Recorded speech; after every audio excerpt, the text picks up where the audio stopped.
All right, I think we'll get started. Good evening, Spokane. I'm Heather Bybee. I am the Chief Academic Officer here in Spokane. And tonight we're hosting a webinar specifically focused on kindergarten. And so hopefully this is the place you came to get some answers about what kindergarten is going to look like in the 2021 school year. We know that parents are full of anxiety right now, but probably none more than kindergarten parents about how does this look for a 5-year-old. So we have assembled a panel of district experts that are going to talk us through different aspects of the kindergarten day in a virtual setting. And then we're going to set some time aside to answer your questions because I'm sure there's tons that you're burning with right now. So I'm going to do a quick set of introductions and then we'll get started. So we'll start with Betsy Weigel. She is our Ed Tech coordinator and kind of guru to all things virtual. We have Becky Ramsey, our director of special education. James Russell is our social studies literacy coordinator with a specialty in social emotional learning. Trisha Gessley, our math coordinator for elementary. We have Jack Orrit there, our interpreter for the evening. Stephanie Splater, our K-12 fitness and health coordinator. Sandra Gerard, our director of communications. Clint Price, executive director of elementary schools. Beth Nye, principal at Adams Elementary. Karen Thompson, our literacy coordinator and kindergarten specialist. Bambi Howe, real life kindergarten teacher. Thanks, Bambi, for being here. And then Rochelle Miller is there. She is our executive assistant to the school board and the superintendent and the Zoom master. So again, thanks for being here, and we will get started talking about kindergarten. Not sure who the driver is, but there we go. So when I was working on tonight's presentation, nothing said kindergarten 2021 than this little girl's face. I was just thinking about what it feels like to be a parent of a kindergartner on any given year, but especially this year, around the anxiety, the excitement, all the things that normally happen when our kids are 5 and we're talking about them going to school. So I just thought this little girl just spoke to it. James, we can move on. So a couple things that I just wanted to point out before we get into the details is that school lunches will be available at all of our sites. The FDA has changed the policy on meal delivery, and so there are free meals available to all families through December 31st. There'll be options available to pick up daily meals September 8th through the 11th, and then 5-day meal pickups after that. And you can go to Spokane Schools website to fill out your order forms. So this spring, when we went virtual, we learned a lot. It was nothing that anyone went to school for. It's nothing we had planned for. But we took all of that learning to make this year in the fall the best we can. So some of the big takeaways for us was a real-time school day, a time with a start and an end that your kids can rely on, that you can build schedules and routines on. There's a specific time set aside for each of their subjects, as well as their specialists, as we call them in elementary. So health and fitness, music, science, art. There'll be a blend of live instruction, group work, and independent activities. There is no expectation that your student will be on the computer for 6 hours a day. That's not healthy for us as adults, and it's for sure not healthy for our 5-year-olds. In addition, we've set aside some specific time for intervention and support, and time for you to contact teachers and get the help you need. As a system, we've agreed on Microsoft Teams as our learning management system. We have laptops available for all students to check out, and there will be limited in-person instruction provided for small groups of students. So this is a snapshot of the elementary day in the virtual learning environment. And it's just a generic snapshot. We're going to go into a specific example here in a minute. So each day will start at 8:30. We say, get your kids getting ready, 8:25, have them in their space that they're going to be learning from. And the day will start with a real-time class meeting with a focus on social emotional learning. Then they'll go into 3 hours that kind of modify a traditional school day, where there'll be lessons on literacy, math, science. They'll go away to their specialists, come back, have circle time, read a book, etc. And we'll kind of show you some examples here in a minute. Then they break for lunch. And because they're young, we say a lot of this time should be relaxing. It should be downtime. It should be playtime. It'd be time to go outside, time to go for a walk, for a bike ride. And then at 1:50, they'll be invited back in small groups to work on targeted instruction or to have an additional opportunity to learn in one of their enrichments, science, PE, or music. And then, like I said, at the end of the day, every day we've set aside a half hour for families to know that they can fold back in, ask questions, get help, so that we know the students are still moving forward. And so the next, this is a real life example of, I asked for a kindergarten teacher to send me what they're looking at for their first week. And so when they said, this is kind of how we picture it. In an elementary, it's really hard, even in a 3-hour compacted school day, to show you everything they do, because they break everything into 10 and 15-minute chunks, because they know that the kids are little and they know that they need to kind of build stamina, build practice and routines. So this example, there's a morning meeting where the kids log in, and then they start with a song that kind of engages all the kids, helps them learn each other's name. They take attendance, they talk about expectations, and then there's a morning read aloud. Then they transition into their calendar activities. I loved when they called it a wiggle activity. And they look at the days of the week and the days of school. They talk about the weather and they talk about their morning message.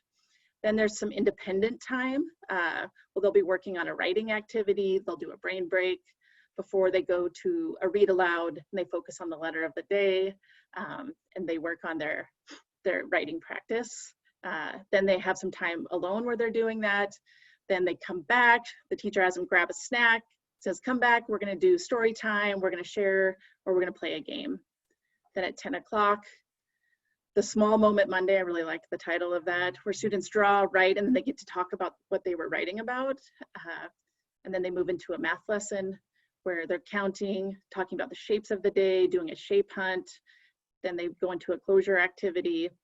Then I kind of skipped ahead because, like I said, you can't put everything a kindergartner does in a day in one page, to where they would step away and go to a specialist. So in this situation, they would have an art specialist before they come back to do a closure activity with their classroom teacher before being sent to lunch. So with this, I'll turn it over to Karen. Great. So some things we wanted to talk about is just getting ready for learning. And it's so important to establish a morning routine even before the day starts for your student at 8:30, but a time to get up and a time to get ready for the day. So schedules make a world of difference for our kindergartners to have a routine and something they can rely on. It's also really helpful to determine a place for learning in your home. So, where's the best spot going to be to get onto these virtual meetings and to actually do some of these activities. With the brain breaks you saw in that previous slide, they're going to be getting up and moving some. So they're going to want some movement area, as well as places, of course, to curl up and read a book and to write, and to obviously be on the device, the computer as well. It's important to care for school supplies. So I know several children are still packing up their backpacks as if they're going to school to keep all of their materials together. Even though they're not going to be going to the schoolhouse, we still want them to have those materials ready and taken care of so they can get to them easily whenever they need those. Same with any sort of curriculum. So a curriculum supply is a consumable workbook or a book that they're reading or some manipulatives that they're using to help them work through, math or science, reading and writing activities. So we want those all to be readily available for them when they are on the live meetings with their teachers, but also when they're working on their own. And then this is a common question of kindergarten families is, what do we do when our children are struggling or when they're stuck on something, Do we do it for them? No. Do we help them through it? Yes. So you want to give them support. We talk a lot about teaching kindergartners to be brave writers. And so spelling is not a standard in kindergarten. We want them to phonetically spell. It's not about getting it all correct in kindergarten. That comes in first grade, but we want you to instead support them and say, well, what do you hear? What are the sounds that you hear? And help them work through it. And they don't have to work through it to perfection. They just need to give it their best and start to make those connections between sounds and letters. It's also, like I said, being ready to move, but also having the right shoes to do some fitness and health activities, as well as some of those brain breaks can get pretty active. So it's good to have the shoes readily available. And then I want to make sure you know that it is completely normal for kindergartners to be absolutely exhausted. I know that my own would fall asleep after school and take a nice nap before dinner, or it would be right after dinner, they were out for the night, they were done. And that's normal. It'll take 4 to 6 weeks to adjust to the school schedule. And thankfully, you're going to be at home, so naps are going to be even easier for them to take right now. But we want you to know that it's normal. Don't be surprised if they're a little bit crankier or a little bit exhausted by the end of some full school days, because it takes time to adjust. So give them that time. That's important. Okay, so the next thing we want to talk a little bit about is, so when you're in a class meeting, what's that like? So you heard Heather earlier talk about how they're going to go work on that independent letter writing, practicing writing, letter C, let's say, on writing paper. And that's a time where they've been on with their teacher in a class meeting, but now they're going to mute themselves or go on and off the video where they're going to practice right there, but they can stay logged in to the class meeting. And if they need the teacher or if they need help, they can access it, but they also can have some quiet, independent work time right there next to the meeting. And then when it's time to come back on, the teacher will say, okay, you guys, time to come back together. We'll bring them all back together and they'll share whatever work they were working on during that independent work time. Know that I know Heather was talking about the many transitions that happen, and it's true. There are so many transitions through a kindergartner's day that we're really trying to increase their stamina to be able to attend to directions and to follow multi-step directions as the teacher is instructing. And so there's going to be a lot of movement and activities and transitions throughout those online meetings. The teachers will start with short amount of time. They will talk about it as a class, and they will congratulate them when they've started to build stamina and they've been able to attend longer. So I would say be prepared for a lot of transitions, brain breaks, songs, movement activities, and definitely time on and off the screen. We do not want our kinders on the screen all day long. Absolutely not. So you will see activities that your teachers will assign that will give them independent time away from the screen. And yes, we want them to play. So they have that hour lunch, they have independent work time, but we want you to get as much play time in there too. It's an important part of their world. So that gives you a little sense of what it'll be like with online learning. Okay, so now we're gonna talk about the start of the day. So the very launch of the day, and this is where Bambi, feel free to share an example from your classroom as well. But with class meetings, morning meetings is often what they're normally called. This will be about a 20-minute segment in their morning where they intentionally greet one another. It's really important that our students know each other and know each other's names. So it's not just about the teacher knowing their names or the students knowing their teacher's name, but we want them to be able to interact with one another too. So they intentionally do a variety of class greetings every day where they are each saying each other's name and getting to know one another, just gradually every day as they practice that. And then a morning message is really common where the teacher will write out visually. This is where they will incorporate sight words that are being practiced or highlight things that are coming that day or coming that week that's exciting for students. And they'll always do a team building activity. And we're going to do one together next with James leading one of our lessons from Purposeful People that's called the Courageous Countdown. But often calendar routine is another big part of our class meeting where you're looking at today's date. There's a lot of different math work that gets done there. And then they also will do observations of the weather and track that. Typically, that's a pretty common routine in a kindergarten classroom. So Bambi, you can add something or we'll move to James to do Courageous Countdown.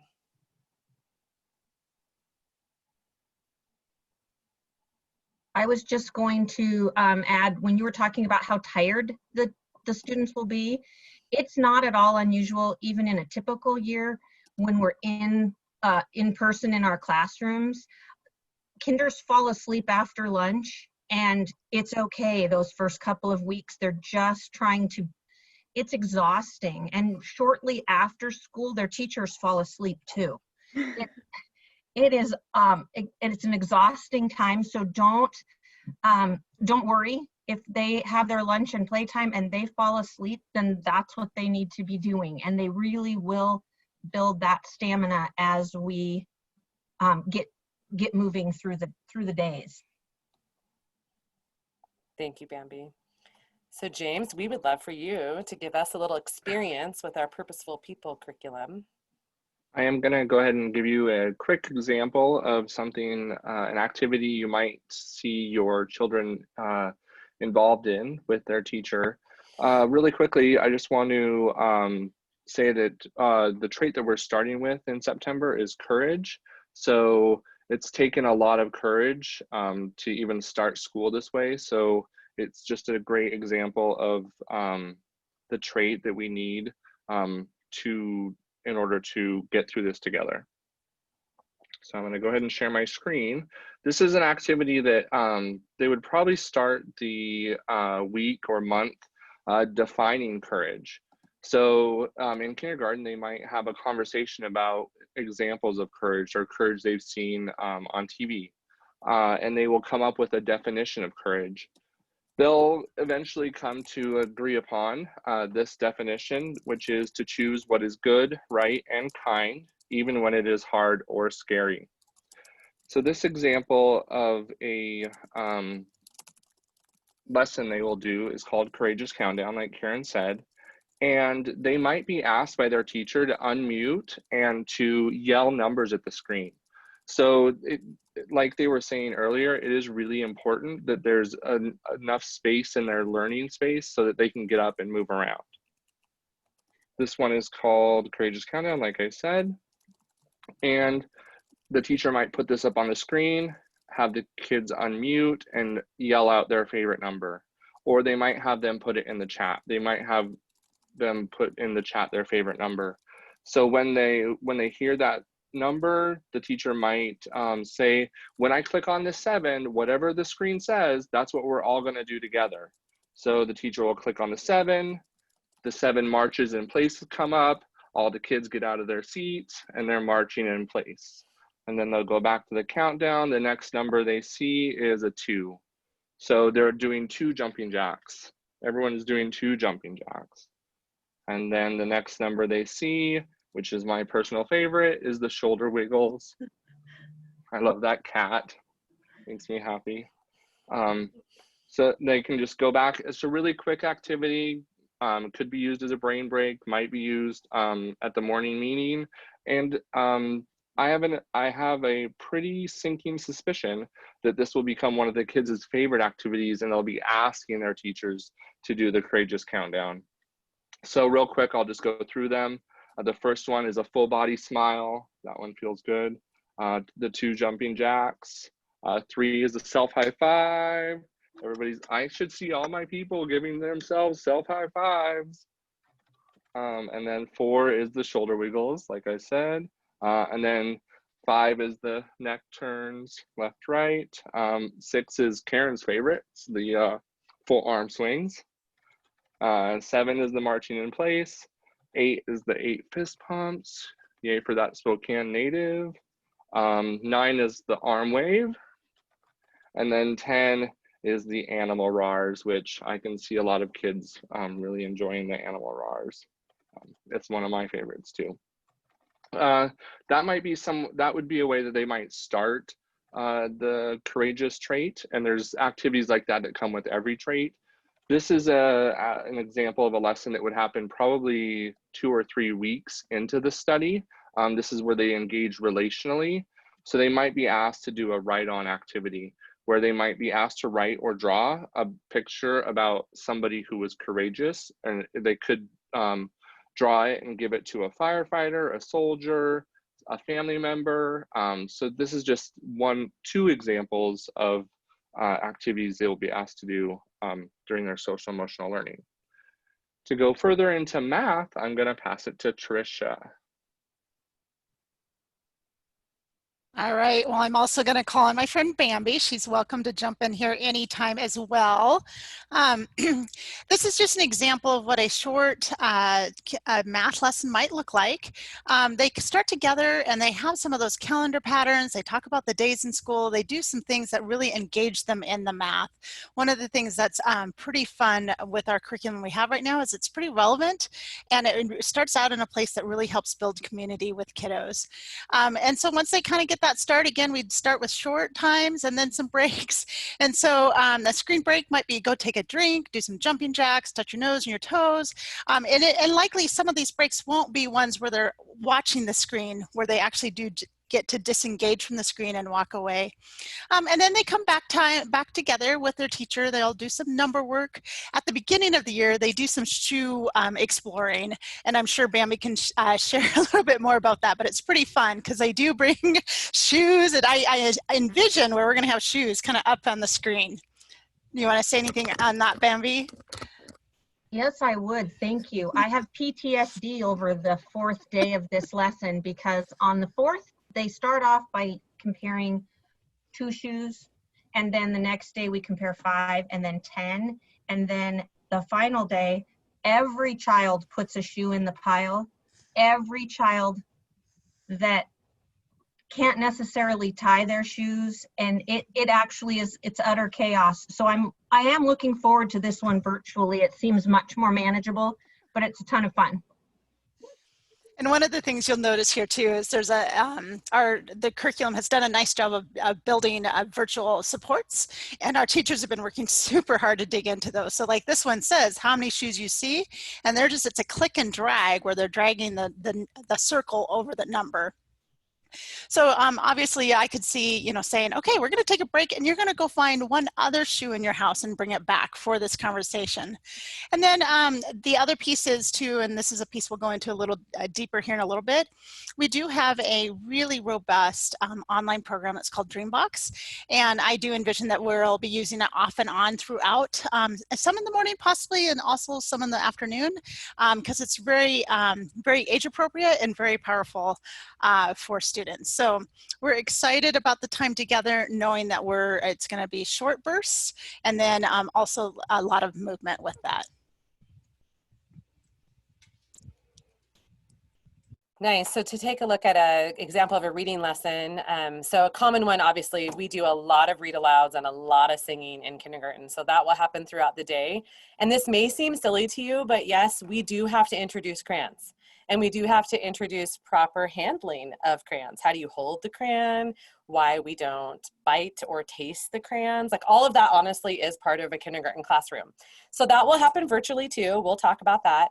And we teach coloring and we teach drawing because it's a big part of writing is being able to talk and to be able to draw before we're even writing the words or the sounds. So it's a big part of the foundation of kindergarten. Seems somewhat silly to you, but we really do break it down. So Bambi, of course, you can give examples on this too.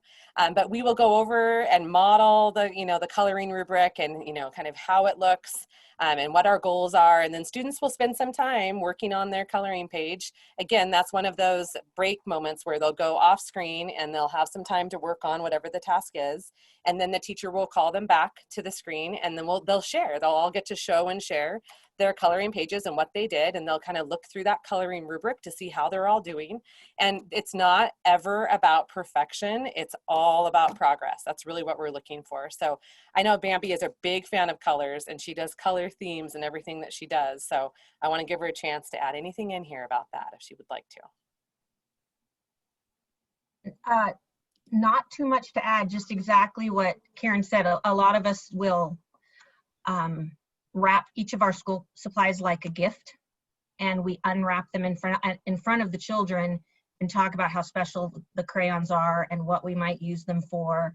And we do a similar activity, opening up scissors on another day and talking about what those are used for and what they're not used for.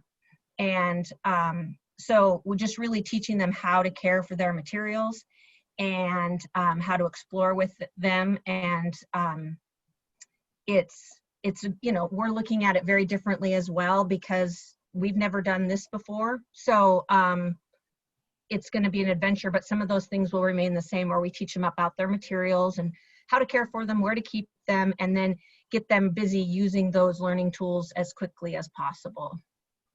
Absolutely, thank you. And then and the next one is for a science example of a lesson of what that's like. Really, the foundation of science is learning how to observe. and how to look closely. So they'll do a lot of looking at different images. So this is an example of just 3 different pictures. And the questions being, you know, what do you notice? And what's the same? What's similar? What's different? You know, and what's your evidence? So it's a lot of evidence-based observations that will happen through not only like pictures like this or videos, but 3-dimensional objects as well that the teachers will share. And that will begin that foundation of looking closely. So that'll be a common beginning lesson at the start of the year for kindergarten science. So that gives you an example there. And then we'll move to Stephanie to give a health and fitness example. Awesome. So this is an example of a kindergarten experience in health and fitness. You can see that there's a lot of activities, as you've heard in the other contents also. So we would start the class with some introductions and some greetings, and then an instant activity to get everybody moving, something familiar like Simon Says. And then we would go into the warm-up and the activities that we really start to develop coordination and movement development. And then we always want to incorporate some of the other things they're learning. So we might count, we might use different letters, we might begin spelling, work closely with the teachers to see where they're at in their classes, and most of all, just making it fun to move and to learn how to move. Incorporating something like balance, and then of course we would wrap it up and cool down with some mindfulness activities to get them ready to go back to their other learning or transition to one of the other places that they're going to go in this virtual experience. But lots of movement, lots of fun. The teachers are working on just different ways to connect with kids in this environment. There'll be some music and just fun and games, but also really learning how to move safely at home and be able to apply that when we go back to school.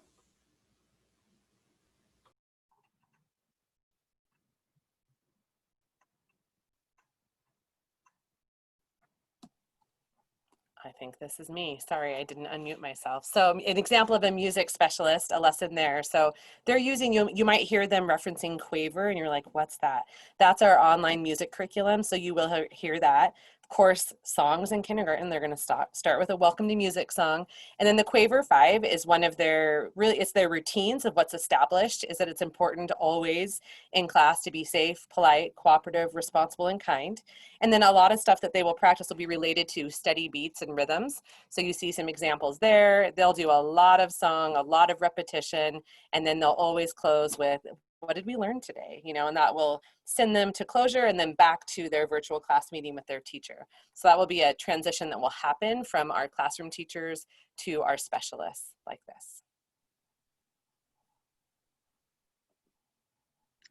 So with that, in terms of school supplies, and I do see quite a few questions in the chat about school supplies, we're sending home a packet for every kindergartner that includes scissors, glue stick, pencils, crayons, notebook, and a pencil sharpener. The hope is that parents would still have gym shoes because like you've heard, they're going to be active throughout the day. And then when we do return to in-person instruction, a face mask. Things that are nice to have, but not necessary. There's lots of fun activities we can do with whiteboards and dry erase markers. We all listened to a professional development expert around virtual and virtual learning this year. And he talked a lot about having cardboard and how important to save those Amazon boxes, because there's a lot we can do with those. And so I wouldn't say fill the garage, but maybe keep a couple on hand, because I think you'll see that we're going to be really creative about some of the things that we have kids do to kind of create their own environment and their own learning space as we move forward.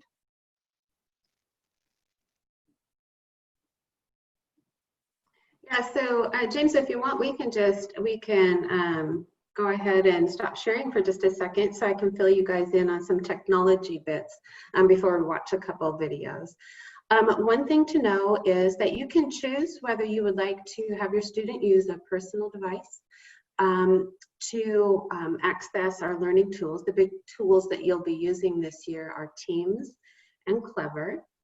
And So you can choose to use a personal device. You'll log in a little bit differently on a personal device.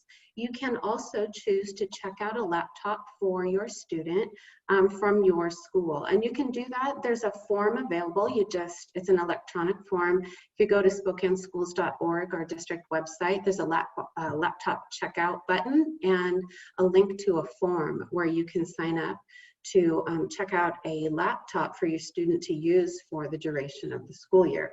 If you do that, it's a little bit easier to log in because it's right there on the computer. You don't have to go to a website to log into Teams and Clever.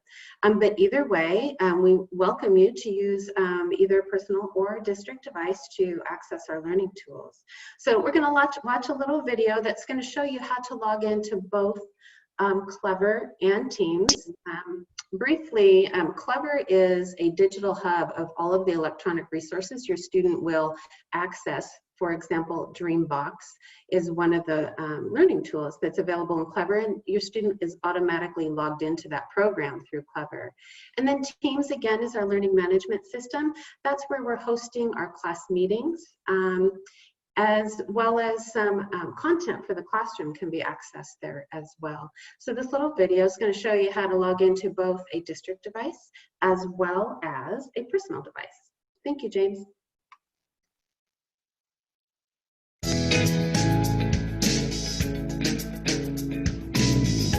To log in with Clever, all you have to do is touch that Clever login button. You'll have to wait a few moments. What happens next is the Clever login window opens and turns on your camera. All devices have a camera right here. So the next thing you do is, if you have a Clever badge, you hold it up to the screen and it will log you in. You'll see a green check mark. And Clever automatically logs you in. If you don't have a Clever badge, that's okay. All students in our district can log in with their email address and 8-digit birth date. Go ahead and click Other User. Type in your email address and your 8-digit birth date for your password. If you don't know your email address or your password, contact your school. And there you're logged in. Once you're logged in, there's two places that you'll want to go. One is the Clever portal. The other is Microsoft Teams. Let me show you how to get to both. If you're on a district device, the Clever portal is on your desktop. Double-click, and Clever will open. If you're logged into the device, you will automatically be logged into Clever. Click here to log in. Clever is a digital hub of learning resources for school. Clever will automatically log you in to many of the resources you need access to. You might see your teacher pages in Clever that have been set up just for your class. Teachers might communicate with you as a student through the Messages tab. The other place you'll want to go on a district device is Microsoft Teams. Microsoft Teams might automatically load when you log into your device. Your district device will include a Teams shortcut on the desktop. Double-click to open. It'll take a moment to load. The first time you log into your district device, you might be asked to log into Teams as well, but it'll only be one time.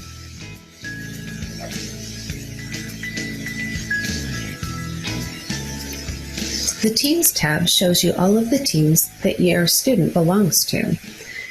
So you'll probably see all of the teams that your student belongs to, such as your kindergarten teacher and your fitness specialist and others. You can navigate between your class teams with a simple click of a button.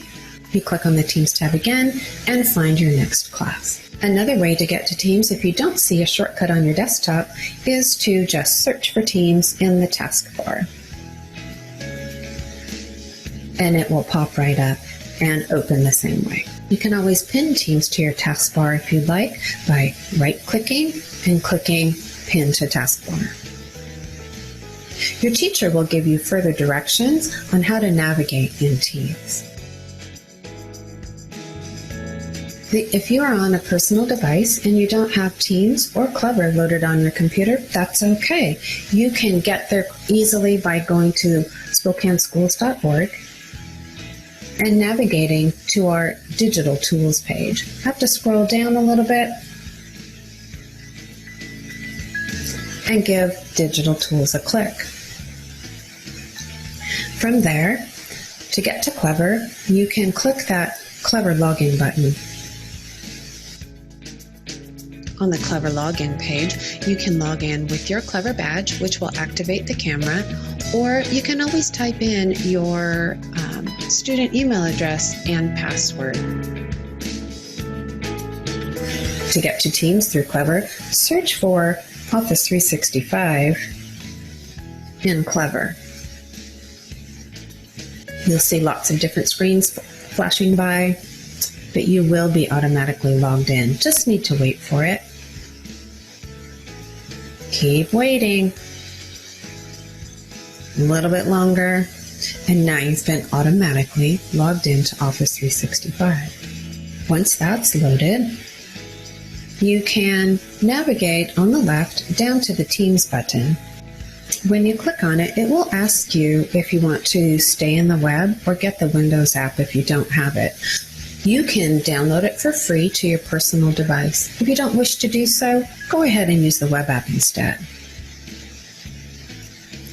And you're going to be on your Teams tab, just like you saw before, where you can navigate between your kindergarten teachers team and other specialist teams they might be using.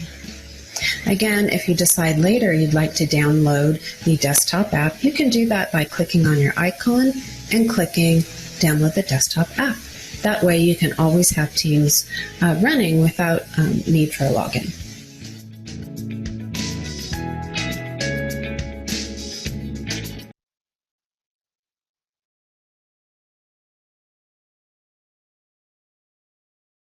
So briefly, that's how you're going to log into the two most commonly used programs for our kinder pupils this year. Just know too, we have a great support system to help you with the technology tools that we're using. Your classroom teacher is going to be learning this too, or they might already be a master Jedi at Teams usage. So there's lots of support. We also have technical support for families that is available. You can go to our district website on our digital tools page. There's a link for tech support, but you can also call 354-7636 and get technical support if you have questions and need help with some of our programs. If you do have a district device, one of the when you check one out, you're asked to watch a video on how to take care of a district device.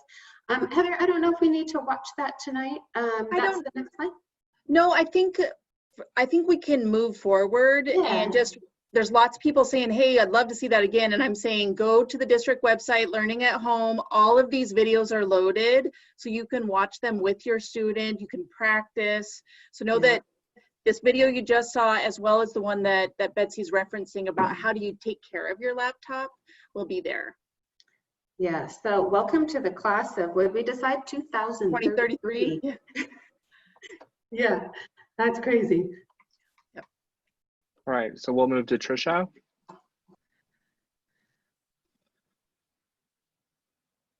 There you go. I saw actually just briefly in the chat, they said, okay, so we talked about Dreambox a little bit and what other programs are going to be available. And the things we're super excited to share with you is that we have both Dreambox and Lexia, which is a reading-based, literacy-based program. And the nice thing about both of these is that they are very adaptive to students, and they will push or support your student as much as it needs, and it's very age appropriate. We've had huge success in both of these programs with our kinders.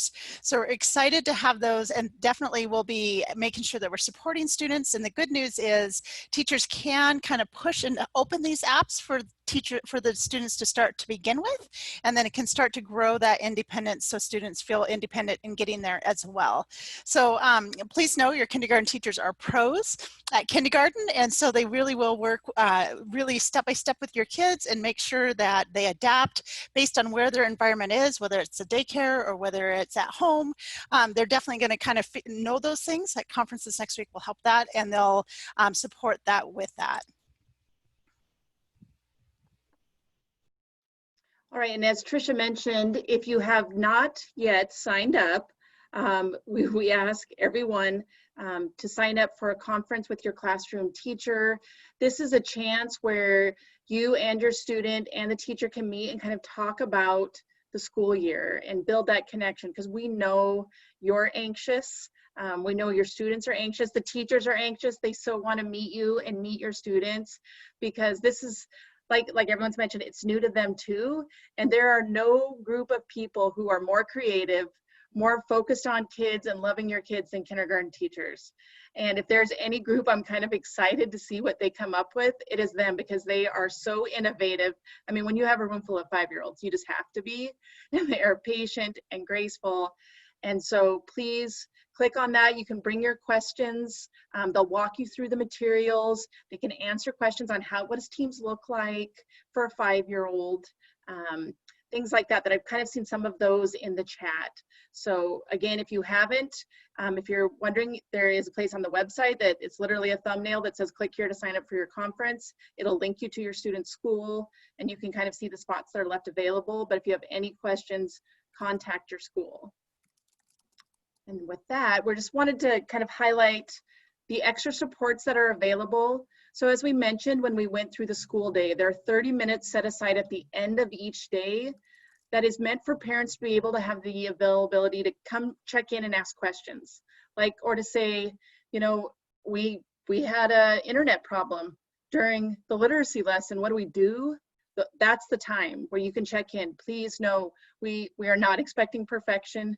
We are just looking to make this the best possible for both you and your student. The Learning at Home website is where we're kind of housing all of the information for families. So all of the videos that Betsy's showing, and there's a wealth more on there, is linked there, as well as additional resources for families. They can talk you through, I believe there's a one-pager on some of the digital tools we're using there. And then the ITSE help desk that Betsy mentioned is kind of our tech support. So if you have a Spokane Schools device, then reaching out to the help desk, they can kind of walk you through and navigate. I saw someone say, our login wasn't right, it didn't work. So as Betsy said, you would either reach out to your school or you could reach out to the help desk and they would help get you loaded. So with that, we're gonna kind of open it up to questions. And here's the one I saw the most. Are our kids getting stuff? So we've talked a lot about technology, we've talked a lot about resources, but what is a 5-year-old doesn't just do digital tools. So outside of that, are we sending home the coloring pages you mentioned? Are we sending home workbooks? So I don't know if Bambi or Karen, you want to take that? I'll start and then I'll pass to Bambi. I want to make sure you know that yes, we are sending books home. So we want kindergartners with books in hand, and we want paper and crayons and pencils going on. So we have given full permission to our kindergarten teachers, all of our elementary teachers really, to send home a variety of books for kids to be reading on their own. So I'll add to that. I'm sure I can't even imagine Bambi's supply bag that's going home. So go ahead, share a little bit, not all of it, but share a little bit of that. I wanted to say also that, yes, kindergarten is first and foremost a hands-on adventure. They really have to touch it to understand it. And so we're doing the best we can with the virtual right now, but we are busy preparing all sorts of things to send home with kids. I saw one question about if families would have to have access to a printer. I'm going to say no, and Karen will tell me if I'm wrong, but the things that I want my students to have, I will put in their hands. And we will have schools have different plans in place for picking up new packets, new information, but they will have lots of things in their hands. We have books going home, we have math manipulatives going home, and we're going to make it work and be as much like kindergarten as it possibly can be. Thank you. I'm going to give this next question either Beth or Clint, or you guys can fight over it. So it's from a parent's perspective who has a kinder, and they have 2 other little kids at home. Like, how do we create the space for parents to know how much to fold in, how to create the environment, knowing that I can just imagine if it was my daughter sitting at the table, then my other child would want to go see what they're doing. And how do we kind of help families set up that environment? I can start if you want to, Beth.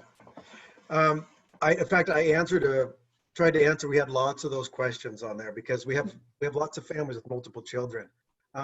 So we understand, but it can be really difficult. I know when we have youngers that want to be engaged, they want to be active, they want to ask questions just like their big brother or sister. But also it can be really distracting to the rest of the class in the learning environment as that piece of learning is going on at the time. I know one way I worked with my families prior to this, at the end of last year, is having them engage a little bit more in some of that independent time work, where it is a little bit easier and it's not distracting to the whole class for them to come alongside if you're helping facilitate, again, some of that independent work that a big brother, a big sister might be doing. But again, we do encourage you to try not to have them right here in brother or sister's lap, engaging in that, because just like tonight, all of these faces are on the screen, and there's another 5-year-old sitting on the other side trying to learn from that teacher too. And as tough as that is, we just ask for your help as we're trying to get that learning across. So again, back to those independent activity times where maybe the brother or sister is doing a little bit of a dream box or Lexia and working on some of these other pieces. That might be a good time for that pairing or that. And I might add, I think, I'm not sure who started with this, but earlier, just setting up the school expectations. And obviously this is something to learn for our young ones, but having that designated space as best as you can. Brother, sister, they're going to be doing school right now, so we need to be in a different space in order to allow them to have that happen. So setting up those routines and expectations is going to take time, right? Because younger brother and sister might be learning as well. That big brother and sister are off to school. So I think there's going to be a lot of grace as they do it. I know that teachers are also going to be setting classroom expectations with their students, and so that'll be part of that learning process of what do we look like when we're at school, and how do we interact with our brothers and sisters when they're at school. So it's going to be a learning process together between teacher, student, and parent and siblings. Thank you. Becky, the next question is around IEP services for kindergarten families. So kind of the baseline question is, how will students have their IEPs served? And then specific question around, is there a time frame, a part of the day that they would be pulled from over a different part of the day? So our special education teachers are working right now, this week and next week, with the general ed teachers to find the times in the day that are going to work best to pull students for those special ed services, the same as they'd be doing if we were in person. So they're going to try and work with the kindergarten teacher to find the time of the day. Maybe it's that independent work time, or it's in the afternoon intervention block. Those are the primary times we want to pull students for services with their special ed teacher. We want to make sure they're a part of things like calendar and morning meeting with their general ed class. And same for any therapies that might happen. They'll be working with your child's teacher to find the best time of day to pull them out for services. Okay, thank you. So I'm going to give this one to Bambi. How much help should parents give? Like what do you see as their role? Do they sit side by side at the kitchen table, or what are you looking for? Well, I read a thing today that said one does not simply ask a kindergartner to log on. So we would love for parents to be there, especially at the beginnings of the meetings for the first few days, just to help with that, the logging on, practicing how to mute and unmute. We will practice that probably the whole first week, because it just takes practice, and we want to get to where they can do it. And we saw last year that they really figured it out in a hurry, and they could mute and unmute. And I'd never told them that I had the power to mute them should they choose not to. I just like to just keep that to myself. But so in the beginning, we would love for you to help and make sure that they're with us. I saw a question in the chat about what if I can't get my child to attend? We get it. They're 5. And you know, if we were live and in person in September, they wouldn't attend for more than 5 minutes probably. And we know that. So we're just going to keep building it up. We're going to start slow and stay really active with them. And so if you just give them that little bit of support, one on Dreambox and Lexia, it's a little bit different. We would really appreciate it if you don't help too much, because those programs are both scaffolded. And if you're helping too much, it's going to move them to a level they're not ready for. And so that one, it's better if we go from our end and see what they're struggling with and help. But, you know, just go ahead and give them the support that they need. But I think at the beginning, it's really going to be about the technology piece. Thank you. There's a few questions in the chat about Spokane Virtual Academy and if their learning experiences will match. And what I've responded in the ones that I've typed in, but I will answer for the wider audience, is that all of the same learning experiences and principles are attached to the Spokane Virtual Academy experience. Students will have science specialists, they will have health and fitness, they will have music and art, and they will have literacy, math, social studies, social emotional learning. All of those things and tools are still part of their day. It's just when they learn could be different. So there's an option to self-pace your learning, or there's an option to have a morning session or an afternoon session. So that's the primary difference between the virtual experience and what you're kind of hearing us talk about today. But the same thinking, the same great minds all got together to kind of come up with these plans. So just know that if you hear us talking about Dreambox and Lexia, those are going to be part of Spokane Virtual Academy too. With that, there's also questions about day camp, and we know day camp, particularly for 5-year-olds, it's a real question. And so our day camp will provide supports for learning in real time. So there will be people there who are familiar with the educational system, staff members, et cetera, from our school system, and they will be there to support the real-time learning model.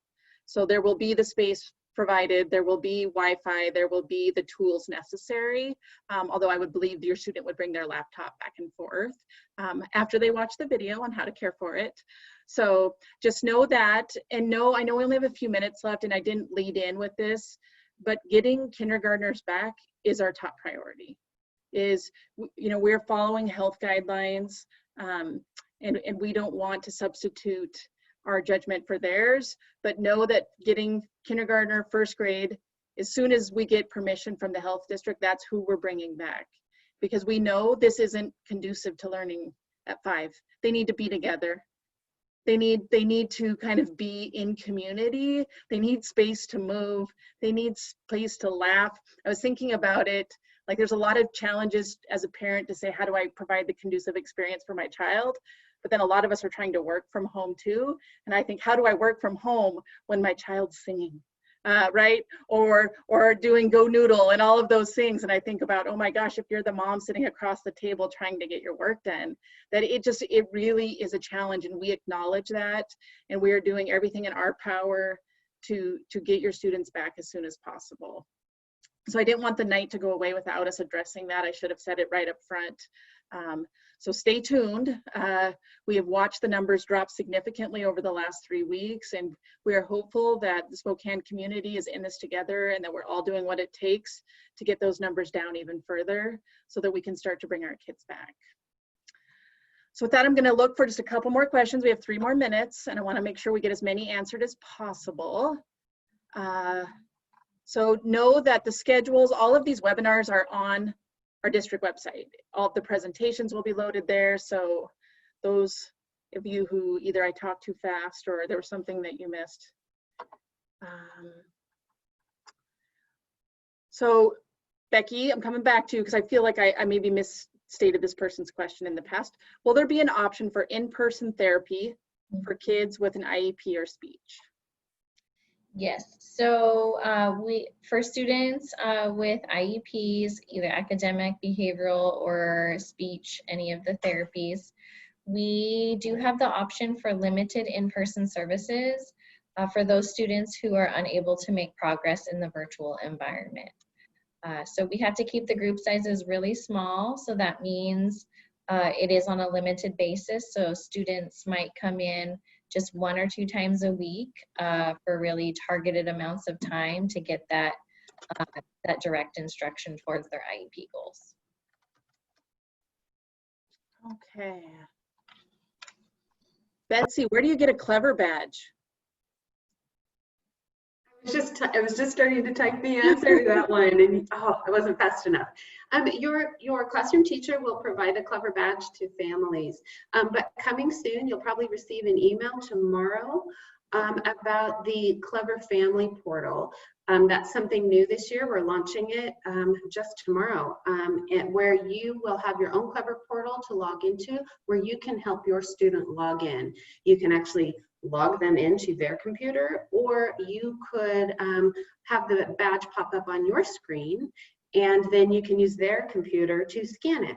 So that's coming soon. So your teacher will have a badge, but you'll also have access to the Clever Family Portal where you can get a badge as well. Thank you. So with that, I'm gonna ask either Karen, Bambi, Beth, one of the 3 of you kind of kindergarten experts, parting words, advice for families. We're heading into the last weekend before we really start tackling this school year. And as Betsy said, there will be no other students in history that are going to have this experience, right? We can't talk about our grandparents, our great-grandparents. This is unique. This group of 5-year-olds is going to experience something that none of us can even fathom. What kind of advice can we give our parents about that night before the first day of school, and what to say to their kids about the school year? I think I'm going to defer to Bambi. So I think you can tackle that, Bambi. I just, we promise you, we've got this, and we're going to make it the best experience that it can be. I'm terrified about the whole technology, the virtual piece as well. We're learning every day. We've done so much learning in the last couple of weeks, but it's because this is the heart of everything that we do. We want to be there for your children and for you, and to make their kindergarten experience memorable and precious and exciting, so that they're lifelong learners. They fall in love with learning. And I pray that Heather is correct, and that never again will another group of kindergartners have this experience. That's for sure. But it's going to be great. We're going to go through it a day at a time, minute by minute together. Reach out to your teacher. We really do want to answer your questions, help get over hurdles, figure things out for each individual child. That's why we're here. Thanks, Bambi. Well said. We appreciate you and all of your colleagues and all of the work that this team has put into getting ready for this school year. And we thank you all for coming tonight, and know that this will be posted on the website, as I said, as well as other information, and sign up for your conference. And have a good night. Thank you, everybody. Thanks.